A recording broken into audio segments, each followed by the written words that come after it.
ഞായറാഴ്ച വൈകുന്നേരം ഞങ്ങൾക്കൊരു റിസപ്ഷൻ ഉണ്ടായിരുന്നേ കൃഷ്ണകൃപയിൽ. അപ്പോൾ നമ്മളെല്ലാവരും അങ്ങോട്ടേക്ക് പോയിട്ടാണുള്ളത്. ലാലോട്ട് നമ്മളെക്കാളും മുന്നേ ഇങ്ങോട്ടേക്ക് പോന്നിട്ടുണ്ട്. ഞങ്ങളെല്ലാവരും അനീഷേട്ടൻ്റെ കൂടെയാണ് വന്നത്. ലൈറ്റും കാര്യങ്ങളൊക്കെ ഇട്ടിട്ട് നല്ല ഭംഗിയുണ്ടായിരുന്നു ഡെക്കറേഷനൊക്കെ കാണാൻ. അപ്പോൾ വസു കരയുന്നത് കണ്ടിട്ട് ആരും പേടിക്കണ്ട, ഇത് പപ്പ എടുക്കാൻ വേണ്ടിയിട്ടുള്ള അടവ് തന്ത്രങ്ങളാണ്.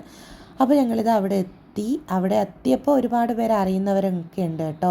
അപ്പോൾ പിന്നെ നമ്മളിതാ അവിടെ നിന്നപ്പോഴാണ് സ്ഥാനാർത്ഥിനെയൊക്കെ കാണുന്നത്. പിന്നെ നമ്മൾ നേരെ ഫുഡ് കഴിക്കാൻ പോയി. സാൻവിയും ഭവീച്ചിയും വികിയും ഒരു സൈഡിലും ഞാനും അമ്മയും അനീഷാനും മറ്റൊരു സൈഡിലാണ് ഉള്ളത്. ഫുഡും കഴിച്ച് ഒരു പായസവും കുടിച്ചപ്പോഴാണ് വസു ഇങ്ങനെ സ്ഥിരം പരിപാടികളിലേക്ക് പോകുന്നത്. എവിടേക്കാണ് ഓടേണ്ടതെന്ന് ഇങ്ങനെ ആലോചിച്ചുകൊണ്ടിരിക്കുകയാണ് കേട്ടോ. അങ്ങനെ പുറത്തെത്തിയപ്പോഴാണ് വസു ഒരു കുട്ടിയെ കാണുന്നത്. ആദ്യം വസു വിചാരിച്ചത് ഇതൊരു പാവക്കുട്ടിയാണെന്നെങ്ങാനാണ്. തൊട്ട് നോക്കിയപ്പോഴാണ് അറിഞ്ഞത് ജീവനുള്ള ഒരാളാണ് എന്നുള്ളത്. പിന്നെ വസുവിന് നാണം വന്നിട്ട് വസു തിരിച്ചു പോയി കേട്ടോ.